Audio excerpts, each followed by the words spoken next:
Kyllä se vasta kato, kun se on käsillä tehty töitä. Niin. Pettu tuolta varmaan. Joka pitää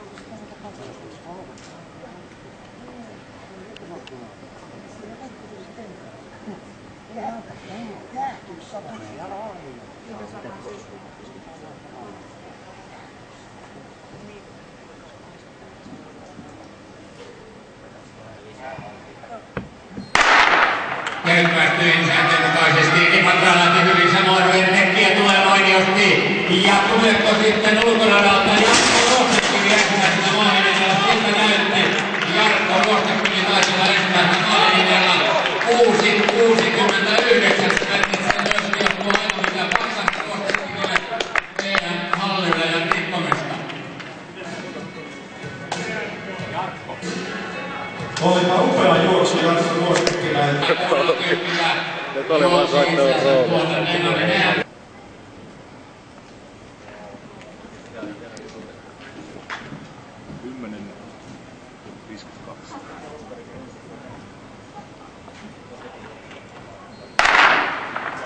Ensimmäisellä päästiin tyylikkäästi matkaan. Jarkko Ruostekivi aloittaa hyvin ja minä ottaa myöskin Imatra ja sitten tulee Luka Verhekki ja Ruostekivi ottaa voiton Verhekki ja toinen ja Graan kolmantena. Valitettavasti saan Kirsi Mykkänen, Suomi. Monella on kuulemma kokouksia ekana, että ne ei uskalla päättää sitten, että joku...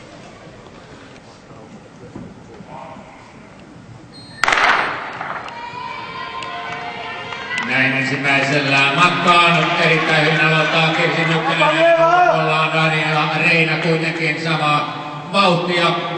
Mykkänen taitaa olla hiukan kärjessä, kun 200 metriä tulee tuolla takasuoran puolivälissä. Kyllä Kirsi Mykkänen johtaa kilpailua. Sitten siinä on Sekkarelli taitaa olla toisena. Erittäin hyvin myöskin Sanna Aaltonen tulee tuolta rataa 3, eli toinen sisältäpäin lukien. Sitten ollaan viimeisessä kaarteessa. Reina ja Mykkänen taistelevat tämän kilpailun voitosta. Kirsi Mykkänen johtaa. 53-20 on raja tuonne Birminghamiin. Reina tulee kärjessä ja Kirsi Mykkänen pistää sitten uuden vaihteen päälle ja taistelee voitosta. Mutta voitot ottaa Daniela Reina Italiaan. Kirsi Mykkänen tulee toiseksi ja kolmanneksi Federetta Sekkarelli.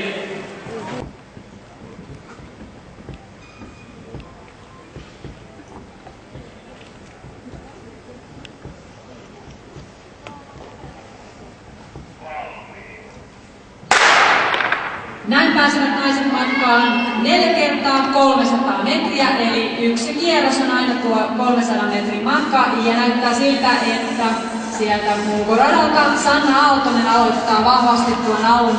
Sanna Aaltonen, Italian Martina Rosatti ja myöskin mukavasti mukana Maisa Korri Suomen kakkosjoukkueesta. Pituushypyssä kilpi ja hetken kuluttua korkeudessa Di Martinon kolmas yritys.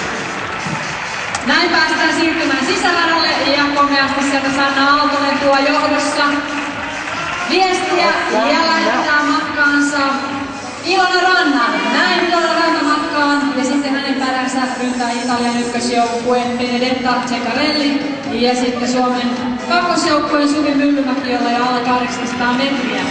Ilona Ranta vetää komealla askeleella naisten ykkösjoukkueen viestiä ja siellä Italian nainen Benedetta Ceccarelli kakkosena ja varmasti tiukasti yrittää saavuttaa Ilona Rantaa tässä etusuoralla, joten kannustusta hyvä yleisö. Ilona Ranta tulee ykkösenä tähän vaihtopaikalle toiseen vaihtoon. Ceccarelli ottaa hieman kiinni, Ilona Ranta vaihtaa ja lähettää matkaan Jennina Halkoaho. Näin Jennina Halkoaho miestä Suomen ykkösjoukkueen kappaa. Hänen perässään Italian joukkueesta Elisa Rondoni ja sitten Suomen kakkosjoukkueessa Mari Järvenpää. Di Martino kolmas yritys 194. Terza campione Redaudalle pituudessa. Jennina Halkoaho päätyy tänne etusuoralle komeasti, juoksee Jennina Halkoaho.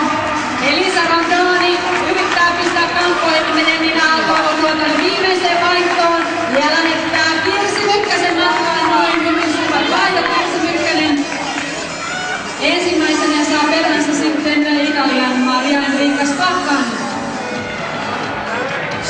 kakkosjoukkueen vahvuina Minna Järvenpää. Korkeudessa Di Martino yli 194.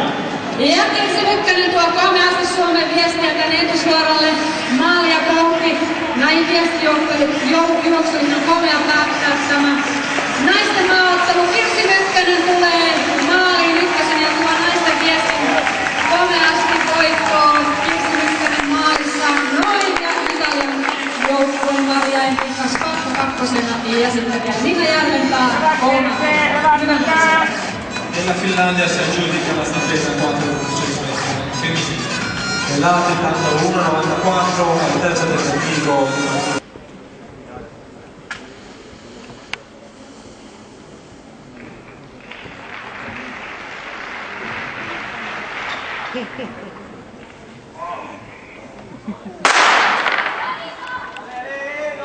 Pistoli pamahti viimeisen kerran täällä Pirkkahallissa keskimällä radalla lisää onnistunut aloittavalla vauhdikkaaminen ulkopuolainen Arna Valles ja Italia viestiä espopuolella nuorioon 60 minuutin joukkueen viestiä.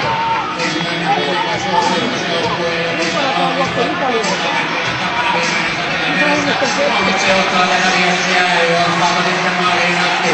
Toinen Mikko Rausi. Sillä radalla saa siirtyä. Onnikko tulee ensimmäisenä ja lähettää Ilari Korpan toiselle osuudelle. Italia joukkueesta Filippo Reina lähtee olemaan Korppaa takaa.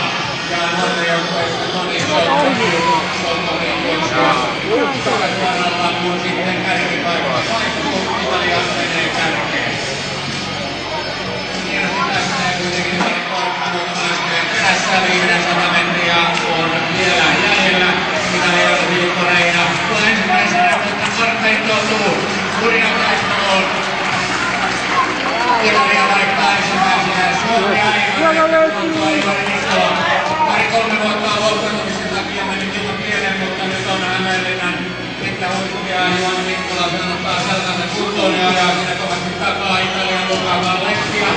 Suomi ja Italia taistelevat siis tässä ykköspaikat nuorten joukkojen joutuu laittamaan Jukka Peliksiin. Sitten tulee Italiaa loppuun ensimmäisenä Kalleski. Ja Juhani Mikkola taistelee mikä pystyy. Muutama metri kuitenkin eroa tässä vaihdossa. Italian joukkueesta Tauliovikki on kello lähtevän ja suomalaisen onnistaan. Täytyy saada takaa ajamaan italialaista. Uutta eroa on joukkolaiset 5-6 metriä taitaa olla niin, että Vuolisaarta ei pysty tuota eroa enää usein purmaan ja näin Italialle tulee tämän viimeisen juoksumatkan voitto. Sinne ei enää kukaan voi mitään.